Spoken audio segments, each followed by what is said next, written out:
Reka subire ndabaye ikaze mwese shuti banywanyi bacu mukunda kandi mugakurikira amakuru n'ibiganiro tutambutsa kuri chaîne yanyu nino yacu ya Isange TV, chaîne ibashikiriza amakuru n'ibiganiro biba bigizo kandi biba vyakora amatohoza mu bisata bitandukanye, haba muri politiki, mu nkino, mu ndero, mu iperereza, mu gati y'akazi na muntu, mu makungu ya kuri ndetse n'andi makuru yose abari karavugwa ijya nino.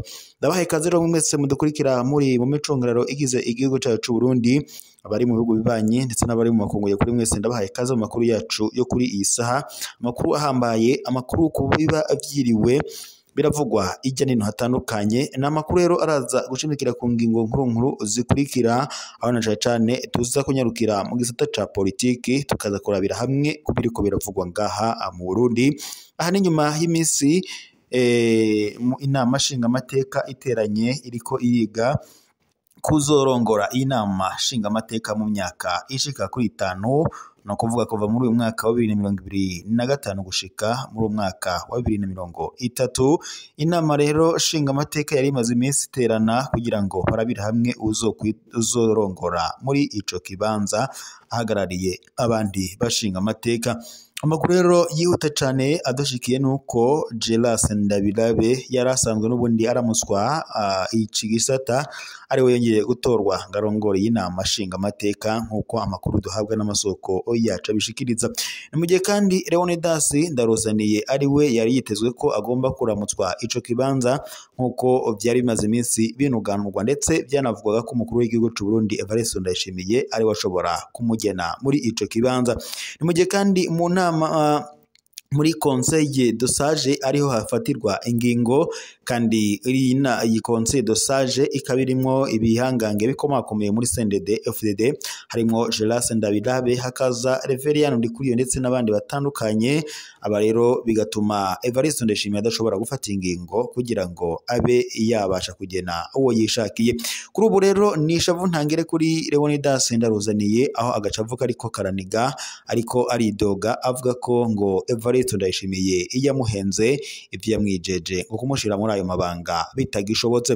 Ni mu gihe kandi Geras Ndabirabe we kuri ubu ngubu akanyamuneza ari kose, aho rero amaze gushikiriza abanyagihugu na cane abari muri iyo nama nshinga amateka nyene ibikorwa bizorangurwa ndetse n'amajambo yashikirije nkuko turiko turabisanga mu byo yashikirije. Nyiteka Geras Ndabirabe rero niwe agiye kongera kuramutswa inama nshinga amateka y'u Burundi mu kiringo c'imyaka 5. Ivyo bikaba kandi vyavuye mu matora yabaye kuri uyu wa kane igerekerezo rya 31 mu kakaro uyu mwaka, akaba kandi yatowe ku majwi 109 kuri 111, akaba ari ukuvuga ibice 98 n'igice kimwe kwijana.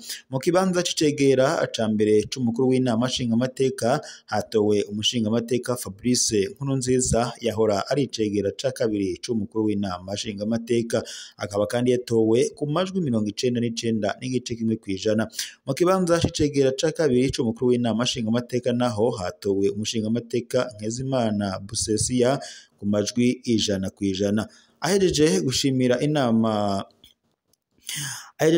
Imana ku gikorwa c'amatora gihejeje kuranguka, nyeniteka Geras Ndabirabe yashigikirije ijambo banyakubahwa abashinga amateka, aho nyene yabanje gushimira umwete ndetse n'ubwira byaranze umushinga amateka yari amaze iminsi arongoye ivyo bikorwa byo gutora ibwirizwa rizobagenga muri kino kiringo, hamwe ndetse no gutora indongozi z'inama nshinga amateka. Nyeniteka Daniel Geras Ndabirabe yaboneyeho kandi akaryo ko kubabwira muri make uko inama nshinga amateka itunganije, yongera kandi abasaba gukorana umwete n'ubwira ndetse kugira ngo baze bashire mu ngiro ibikorwa biteza imbere igihugu ndetse n'abanyagihugu bahabaye. Kuri ubu rero Geras Ndabirabe niwe ariko araramutswa ico gisata, ariko bikaba ari ishavu ntangere kuri Leonidas Ndaruzaniye. Naho muri Uvira ho impunzi zirenga 300 z'abarundi zaratahukanye kubera inzara n'umutekano muke. Kuwa 28 mu Kakaro uyu mwaka imiryango 74 igizwe n'impunzi z'abarundi 332 nizo zatahukanywe mu ndwi ziheruka, ndetse n'umugwi w'igihugu ca Kongo ujejwe impunzi ufatikanyije na HCR bacishijwe ku rubibe rwa Gatumba mu buseruko bw'u Burundi. Izo mpunzi kandi zari zimaze imyaka myinshi ziba muri Repubulika Iharanira Demokarasi ya Kongo mu makambi y'impunzi ya Murongwe, Rusenda ndetse no mu mico no mu kibanza ca Kavimvira gishikirwamo abanje ari bashasha kiri mu ntara ya Sud Kivu mu buseruko bwa Repubulika Iharanira Demokarasi ya Kongo. Ku bwa benshi ngo uko gutahuka cyangwa se uko guhitamwo gutaha ngo ntikwatumwe nuko ibintu ngo byabaye byiza mu Burundi, ahubwo ngo ni ukubera ubuzima bwabaye bubi mu makambi y'izo mpunzi. Maria umuvyeyi atunze umuryango yahongotse ava imurongwe arashinga intahe inzara iriko iratwicira mw'ikambi ya Murongwe, nico gituma nahisemwo gutahuka. Ikavimvira ingorane ni nyinshi gusumba, niyo nkuru iyindi mpunzi niko arisigura. Hari haheze hafi umwaka wose EPAMU ishirahamwe mpuzamakungu ryitaho ibifungurwa ritaduha ibifungurwa. Abana bacu bamara umunsi wose bari gusegerereza mu mabarabara y'igisagara ca Uvira. Kuri ivyo kandi hiyongera ko umutekano uguma utosekara. Impunzi zagerageje kurima amatongo ikahwizi canke mu okiriba zivuga ko zakubaguwe kenshi n'imigwi yitwaje ibigwanisho.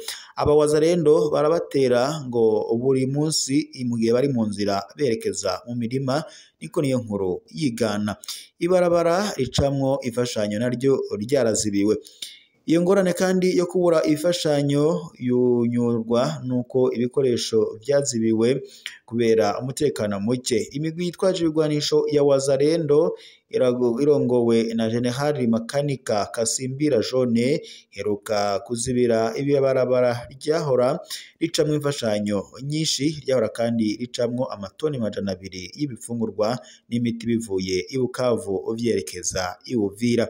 Uko kuzibira iryo barabara rero uretse ko gukora ku mpunzi z'abarundi kuratuma abanyagihugu b'abanyekongo babura imfashanyo kandi basanzwe bari mu bibazo biko bitaboroheye.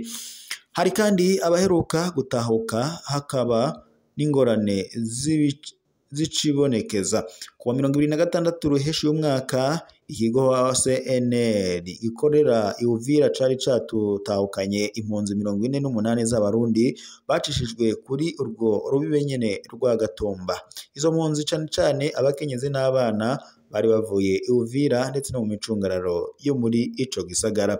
Hari haheze kandi amezi menshi HCR itaduha imfashanyo. Umutekano muke wahariya watumye dutaha, niko umwe mu mpunzi asigura. Ikigo CNL gisigura ko izindi mpunzi z'Imurongwe ndetse na Rusenda zipfuza gutaha ngo ariko ko kwiyunguruza bigoye kubera amazi y'ikiyaga Tanganyika yazibiye ibarabara riri hagati ya Uvira ndetse na Fizi. Izindi mpunzi zitezwe gutaha mu mpera z'ukwezi kw'indwi. Ugufasha impunzi biracanegurwa cane. Impunzi z'abarundi ziri muri Repubulika Iharanira Intwaro ya Kongo ziramaze amezi arenga 6 zitaronswa imfashanyo kuva muri Ruhuma. Abakozi ba HCR ntibaragendera amakambi ya Murongwe, Rusenda, Kavimvira ndetse na Sange kuko bamwe mu bakozi bahungiye i Kinshasa mu Burundi canke mu Rwanda ngo kubera intambara. HCR itegekanya kugara ibiro byayo Ibaraka kubera umutekano uguma uhungabana muri iyo teritwari ya Fizi. Ibiharuro bya nyuma byerekana ko abandi barundi barenga 42,000 bakiri muri Repubulika Iharanira Demokarasi ya Kongo babayeho nabi cane kandi bamana ubwoba bw'ibitero by'abitwaje ibigwanisho. kwa kane igenekerezo rya 24 mu kakaro y'umwaka abandi bantu 284 bo mu miryango 64 baratahukanywe mu gihugu cabo c'u Burundi nkuko bishikirizwa na bamwe muri izo mpunzi. Reka rero tubashimire mwese mwari kumwe natwe mu makuru turabashikiriza aya kanya tuyasozera ngaha dusubire mu makuru araza kuba agezweko.